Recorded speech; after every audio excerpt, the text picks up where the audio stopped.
We have glorious weather here in North Yorkshire and nearly 20,000 spectators are waiting expectantly for the start of the action.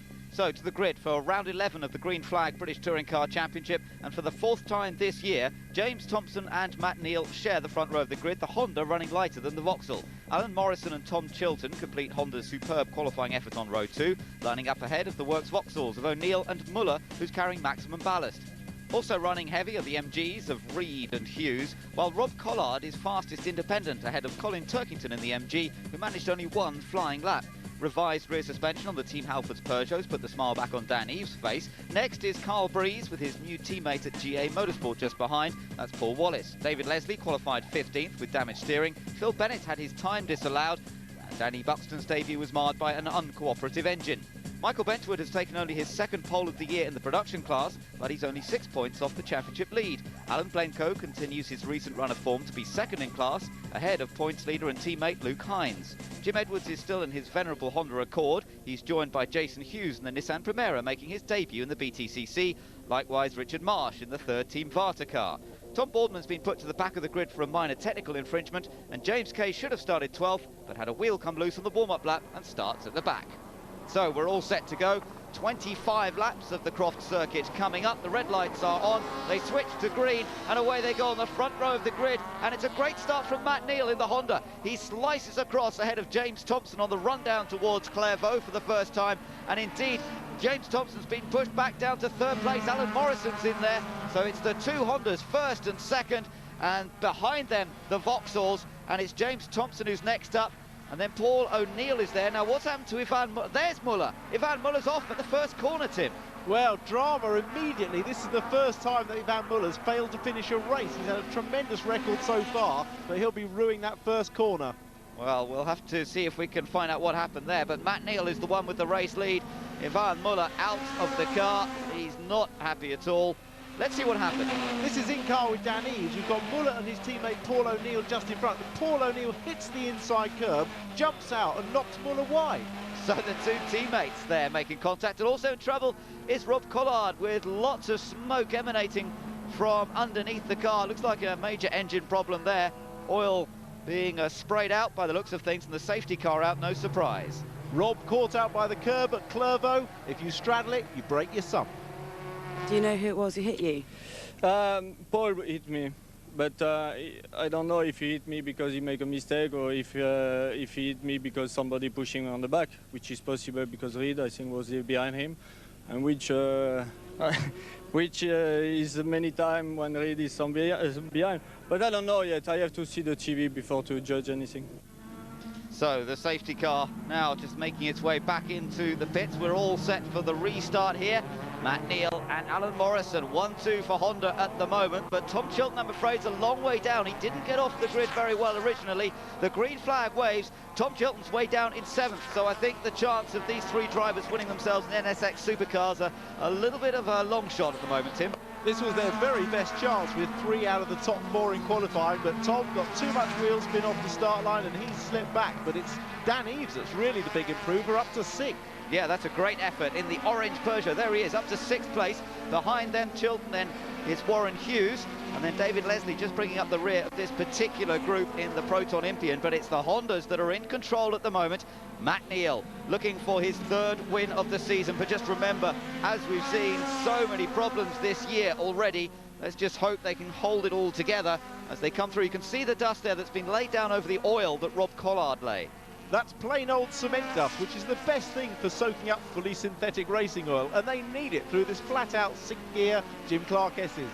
So Matt Neal trying to step away a little bit from Alan Morrison, and Morrison's got to watch out a little bit because, of course, the reigning champion James Thompson is in 3rd place. Then it's Paul O'Neill, 4th place for the Vauxhall driver. Then right behind is Anthony Reed. Reed pushing on in the MG. Then it's Dan Eves. There's Tom Chilton, Warren Hughes, Colin Turkington, Carl Breeze, who's going quite well. First outing in the GA Motorsport Vauxhall Astra for him, of course. He's made the switch, and here comes Reed.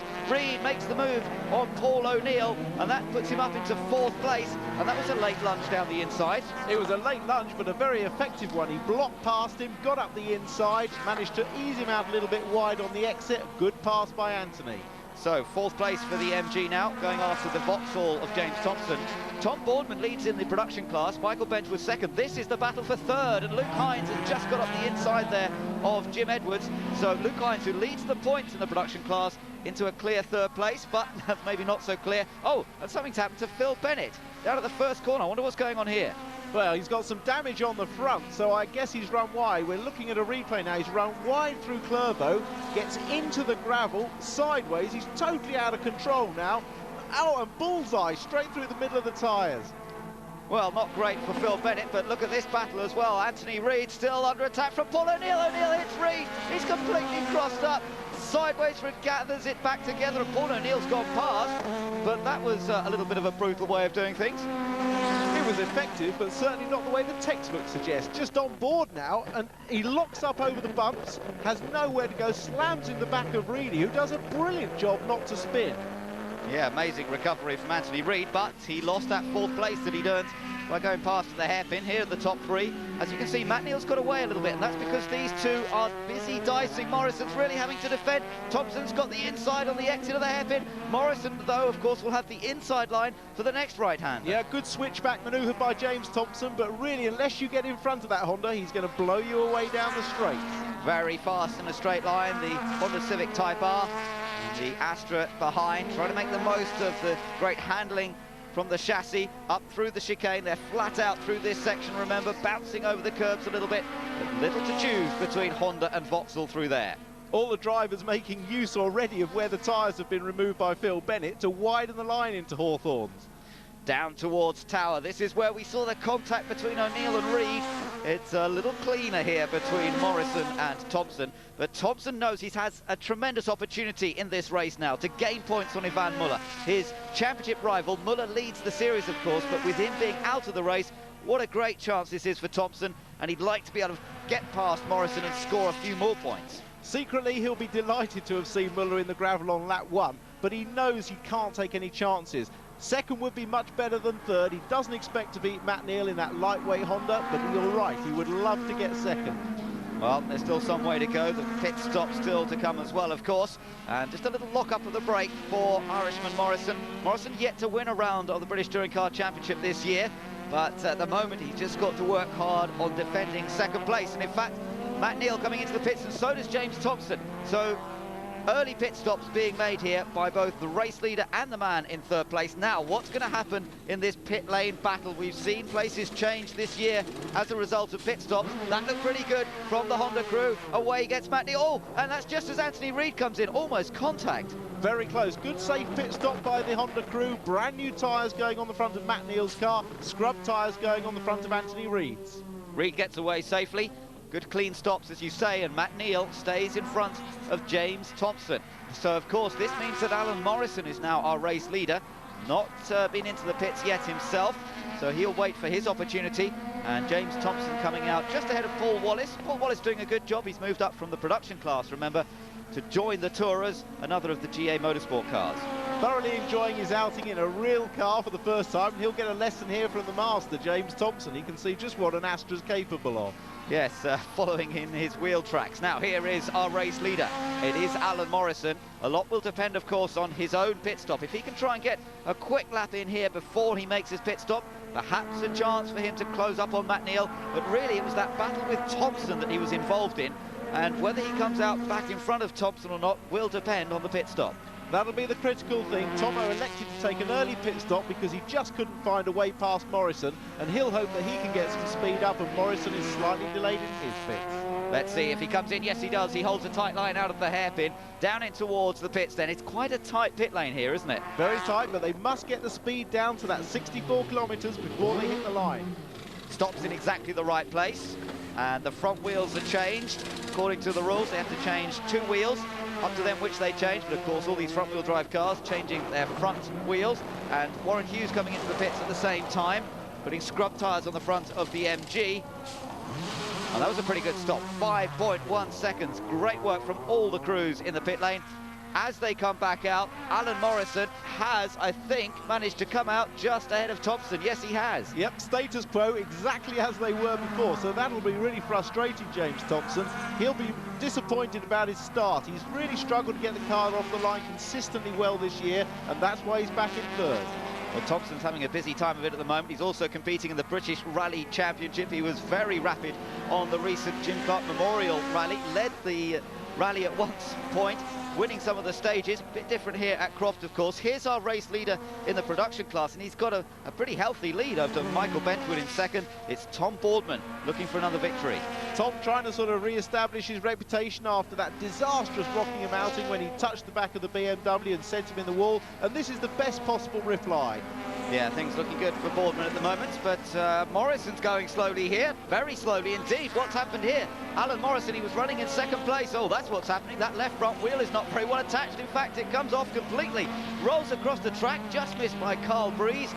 End of race, like by the looks of things, for Alan Morrison. Well, that's a recurrence of the problems they had earlier in the year. We thought they were all overcome, but absolute disaster, and gifting James Thompson second place. On board with Tom Chilton. Oh, look ahead, Warren Hughes has gone off.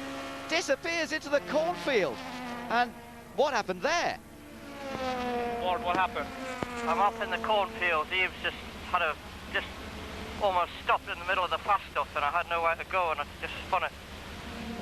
Well, the safety car's come out with the tyres gone down at Clairvaux, but meanwhile, Vicky has caught up with Rob Collard, who retired early. What went on there? Unfortunately, all the cars got bunched at the first corner. I made a good start and we all got bunched into the first corner, and unfortunately I hopped over the curb and it looks like it's damaged a part of the engine, the sump. Right, we're all set for the restart once again. Matt Neal now with some work to do because, of course, they've all closed up together and he doesn't have the buffer of Alan Morrison between himself and James Thompson. Thompson trying to score as many points as possible here, and he puts his lights on straight away as they come down towards Clairvaux. Well, that won't work with Matt Neal. When he gets out in front and he's got a lightweight Honda underneath him, barring any sort of mechanical problems, he won't be beaten. He's stretching the lead already, so I don't think Thompson's tactics there will work. But a tawdry restart by some of them, Paul O'Neill particularly, not close up behind at all, and has already put gaps between the field. Yes, there is Paul O'Neill. He's dropped back behind James Thompson, still under a little bit of threat from Anthony Reid. Remember, they had that coming together at this corner early in the race, and look behind them, Colin Turkington's closed up as well. Yeah, Colin's running a fair bit lighter than Anthony Reid, but he's had a good strong race. We haven't seen a lot of him, and he's certainly on a bit of a charge, but Paul O'Neill wants to pull his finger out and catch up to the others. Now we're riding on board with James Thompson, running in second place. Gives us a good view of the circuit, Tim, from a slightly different perspective. Sunny 1 and Sunny 2, very important to come out of this corner well. It's slightly uphill now, and James is carrying good speed, but you can see there's oil down all the way around the circuit. Down in towards the S-bend now. It all gets a bit tight and twisty here. Alan Morrison's stranded car on the right we caught a glimpse of there, but it's Matt Neal in front. Thompson does not seem to really have an answer for him here. Down into first gear, trying to squeeze the power on without getting too much wheel spin. Now we've got a good battle going on further back here. This is the battle for 7th place. Carl Breeze, Tom Chilton, David Leslie and Paul Wallace. They're all in the battle. David Leslie, a wily old campaigner, sneaks inside Paul Wallace, and now he's got to run side by side down the straight into Clairvaux. Well, Carl Breeze is leading this little group. He's got Tom Chilton bearing down on him. Bit of damage done already to the right front of Carl Breeze's Astra. And not for the first time either. He's done it 3 or 4 times in practice and qualifying, but there's a very simple explanation. It's the first time he's driven a left-hand drive touring car, and he's underestimated the width of the car and keeps hitting the tyres. I think he needs to buy a left-hand drive road car to practice on. Well, he seems to be doing reasonably well nonetheless as our top 2 come through, and Matt Neal still in charge of this race from James Thompson. It's all looking good. It looks as though Matt Neal is heading for his 3rd victory of the season. That will put him on the same number of wins as the man behind him, James Thompson. Both of them a little behind Muller on 5 wins, but it's Matt Neal who comes through to take that 3rd win of the season for Honda, and the boys are absolutely delighted with that. James Thompson finishes 2nd, Paul O'Neill in 3rd, Turkington takes 4th, now just getting past Reid towards the end of the race there, so Reid finishing in 5th, and there Dan Eaves just crossing the line, 6th place, but most notably winning the independent class, first time he's done that this year, and Tom Boardman comes through to win in the production class. Quite a comfortable victory for the Team Varta driver. But Matt Neal's the man who's most delighted here. Absolutely brilliant drive from the front. And I think that the additional points will be very useful in the championship chase. So a classy and controlled performance from Matt Neal, but Thompson and O'Neill keep racking up the points for Vauxhall. MG's finished 4th and 5th, while reigning independent champion Dan Eves scored the first win in the class for the Peugeot 307. Tom Boardman won for the 4th time this year in the production class, and Alan Blenko earned his 5th consecutive podium finish. Thank you very much, Vicky. Well, this race should have all the elements we love to see, with some of the fastest drivers at the back, and the front few cars, such as Matt Neal, James Thompson and Paul O'Neill, weighed down with success ballast. Colin Turkington's now on his 9th engine, but looks determined to show well. Teammate Anthony Reid and fast-starting Dan Eves behind him on the 3rd row. Tom Chilton should make up ground in the Honda. Carl Breeze still adapting to the Astra. Then it's David Leslie and Phil Bennett in the 2 Proton Impians. Paul Wallace in the Astra is alongside Daniel Buxton, who featured in an exciting Renault Clio race earlier.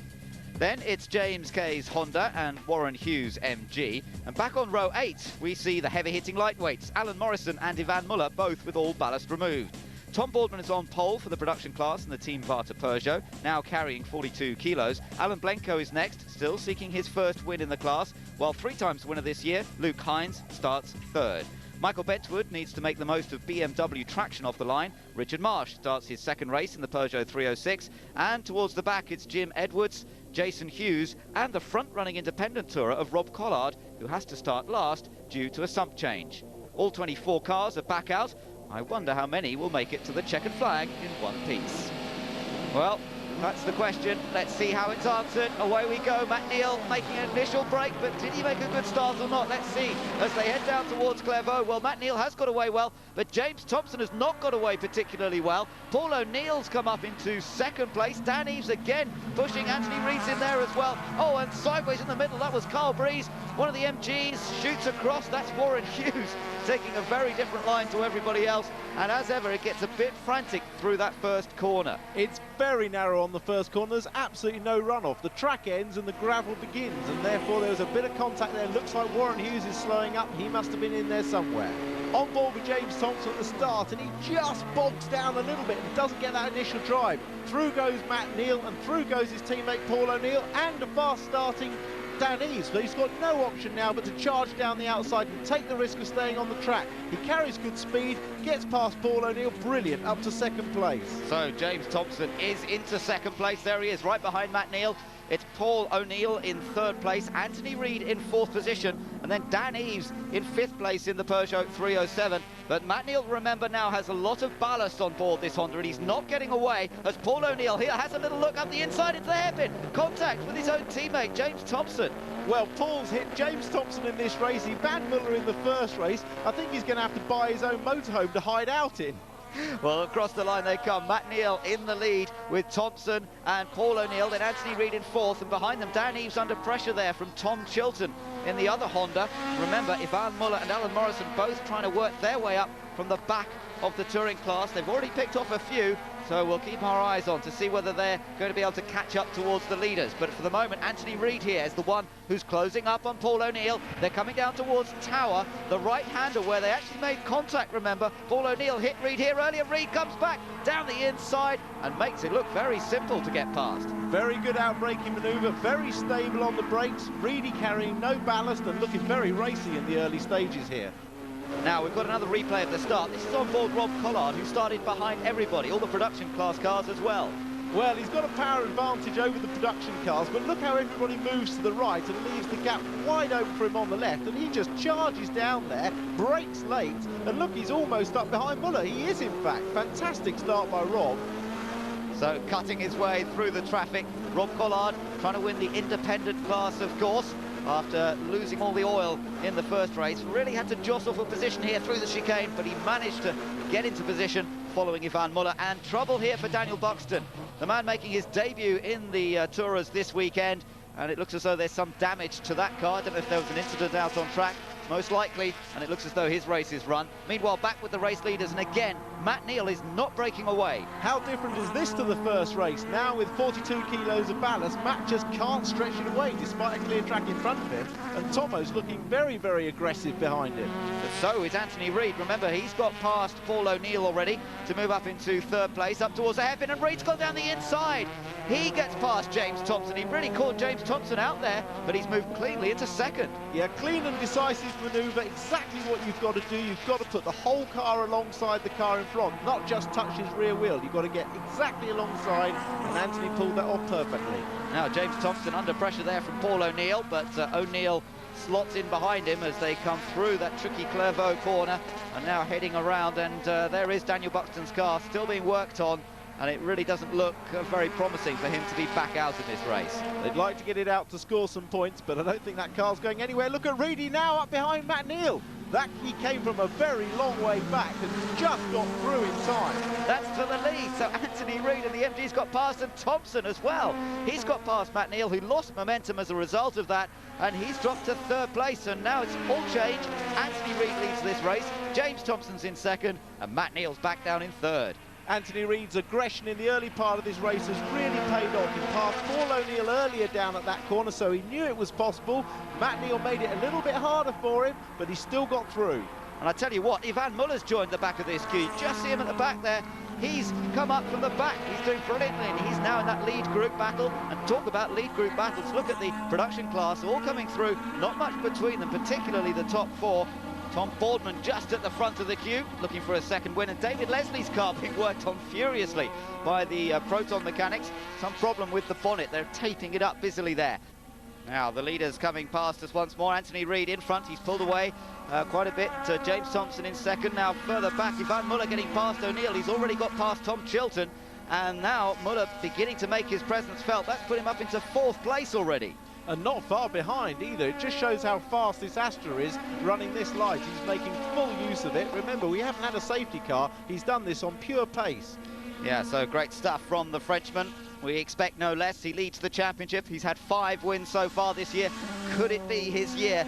Is he finally going to take this title that he's been runner-up in over the last 2 seasons? Well, at the moment, he's on a bit of a charge. He's got Matt Neal to deal with next, but there is our race leader. It is Anthony Reid, and the car looking controlled and stable, and this is the best run we've seen, apart from Rockingham, of course, when it all went wrong for him last time out. Second place, Thompson, and Muller now up into third place. So now Muller really has got an opportunity, not only for a podium finish, but perhaps to get a win out of this race, despite starting at the back of the Tourers. And Alan Morrison, who started on the back next door to him, has now caught up to the back of the group as well. Yeah, so Morrison's flying in the other Honda. Matt Neal's going to have his work cut out here. He's got Paul O'Neill close behind, and in fact the pit stop's beginning to be made now. Just saw Ivan Muller peel off, coming into the pits for his pit stop. Also coming in was Matt Neal, and we'll just have to see how this one goes. Honda's stops have been pretty good, I have to say, over the last couple of races. They go to work, and yeah, pretty quick, 5.3 seconds. No sign of Muller, though. Where's Muller? He should be ahead of Matt Neal. He was ahead of him coming in. He came in front of him, so there's been a problem with Muller's pit stop, but a great stop by the Honda team. No problem there, just over 5 seconds. Muller now coming out the pit lane behind him. Yeah, that was a long stop from Ivan Muller. And look underneath Muller's car, you can see the air jack hanging down. So clearly they've had a problem in the pit lane, because that's a rear air jack stuck down on the ground. So a lot of time lost effectively there for Ivan Muller. He came in well ahead of Matt Neal, and he comes out quite a long way behind him. So he's on the attack once again. I hope that jack hanging down doesn't make too much difference. Anthony Reid, the race leader. Well, of course, everything was going well for him at Rockingham until the safety car came out late in the race. There's still some way to go in this one. He's still got his pit stop to deal with. Is he coming in this time? Yes, he is. So they need a good, clean pit stop. The pressure's on the West Surrey boys here. And let's see whether MG Sport and Racing can get a clean stop for their man. Oh, how important is this pit stop for Anthony Reid and MG? It's got to go like clockwork. So far, so good. Wheels on, hands up, off in 4.6 seconds. Fantastic. That's the fastest we've seen. 4.6 seconds, and they get him on his way once again. And Team WSR really have produced the goods for Anthony Reid there. He rejoins ahead of Dan Eves, but once all the stops have been made, he should still be comfortably in front. Now let's take a look back here from Warren Hughes' car. Now, Warren's not yet made his pit stop, and he's got Matt Neal right behind him. Warren, if you remember, was in that very first lap incident on the first corner, and he's been struggling for pace all the way through this. But look at Matt Neal carrying the speed through the chicane, very good speed. That gives you momentum all the way down the next straight towards Tower, and you can see Matt closing. Will he dive up the... Yes, he does dive up the inside, and really, Warren doesn't give him any fight at all. Warren is really struggling with that car, and watching it down, look at it crabbing. It's going down the straight sideways. Yeah, it does not look at all right, that car. So Warren Hughes really is struggling this weekend. It's a great shame. This is his home circuit, the Geordie. It's the circuit nearest to home, but I don't think it's going to be a celebration particularly tonight. Battle in the production class continues. Tom Boardman still leads from Luke Hines, then Michael Bentwood in the BMW and Alan Blenko. And these four have stayed pretty much together so far throughout this race. Now into the pits has come Alan Morrison. A great recovery drive going on from him as well as from Ivan Muller, and he has a much better stop than Ivan Muller had. I wonder if that's going to bring him into... Oh, that was another holder. That was Chilton who got very sideways through Clairvaux. Well, he was really sideways. Didn't see the end of that, but I think he saved it. Yes, he's still running, so well held. Probably clipped that curb again on the inside. Now, most of the pit stops have been made. This is the battle for third place that's going on between Matt Neal and Ivan Muller. Muller has already got past Neal once in this race so far. He's got to do it all over again. Ivan Muller's certainly got the pace, but all the time he's stuck behind Matt Neal. He's losing track position to Anthony Reid and James Thompson further up the road.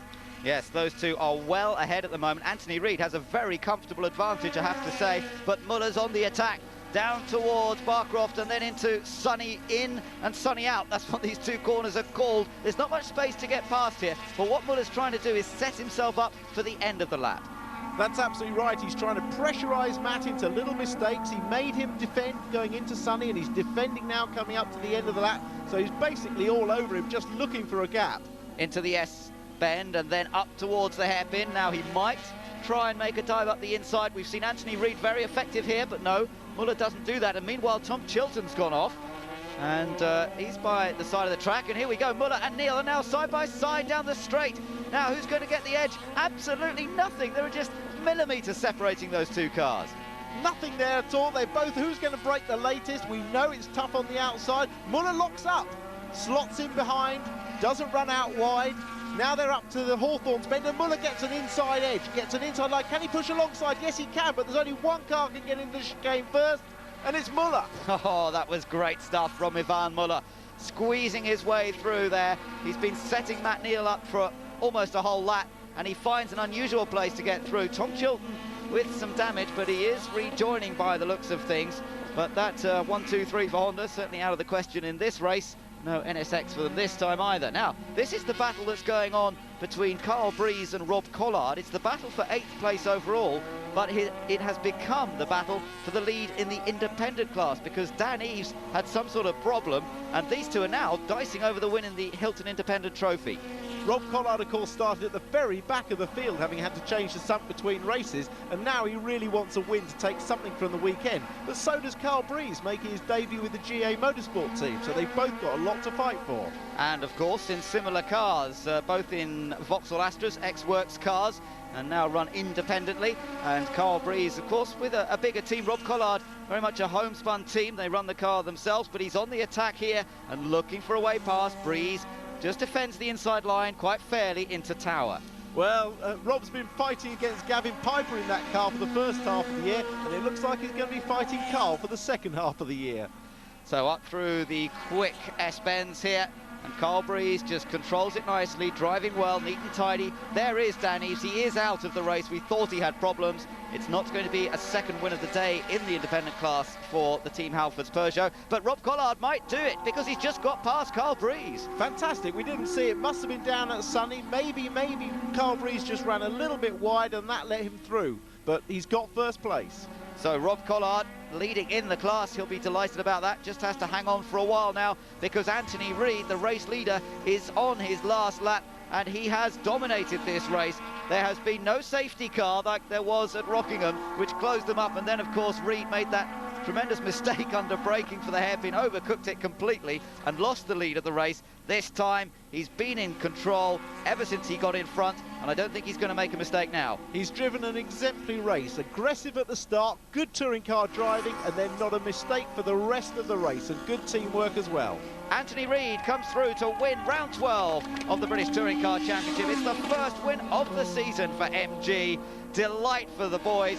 Second place for James Thompson, and third for Ivan Muller after his recovery from the back of the grid. Winning in the production class is Luke Hines from Michael Bentwood, but MG have done it. They came so close at Rockingham last time out, and this time Anthony Reid has delivered.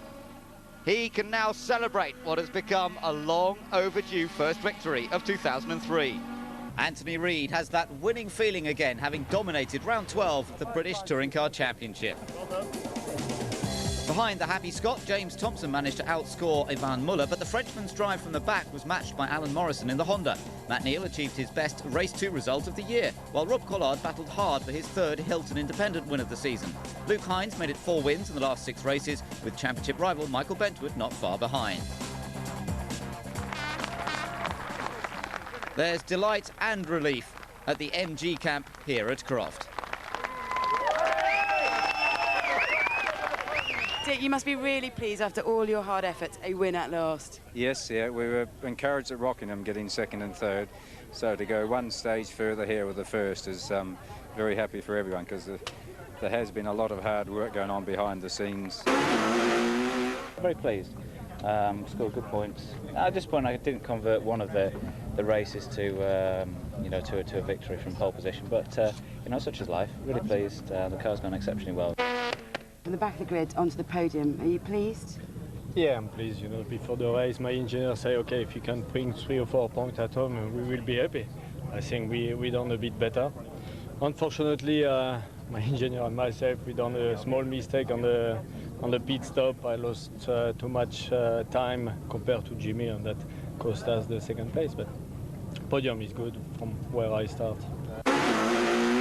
Made a very good start as usual, and then gradually just started to throw it away. We had a brake problem and colossal oversteer going into Tower, into Sunny Corner, Sunny 1, and just a bit of a wild ride down a couple of laps, which made people squeeze through on the inside. But Carl drove a good race, and I'm just glad that we won. Excellent, well done, thank you. Thank you. Luke, that was a superb race. Yeah, it was. They didn't make it easy for me.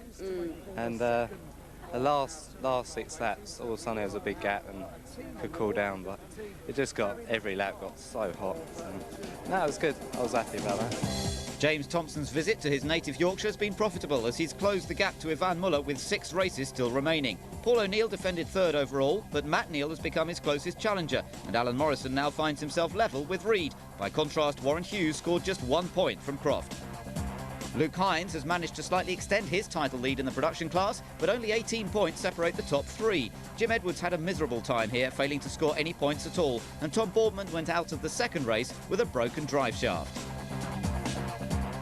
VX Racing have yet to be beaten in terms of points scored over the 2 races at each meeting, while MG Sports and Racing scored 1 more point than Honda Racing, but have lost points for using too many engines this season. Despite failing to win one of the 2 races for the first time this year, Vauxhall still outscored the opposition to gallop even further into the distance in the Manufacturers' Championship. Rob Collard has re-established himself at the top of the Independence points table despite the non-finish in race 1. James Kay leaves Croft having gained 18 points, but top scorer here was Carl Breeze following his change of team.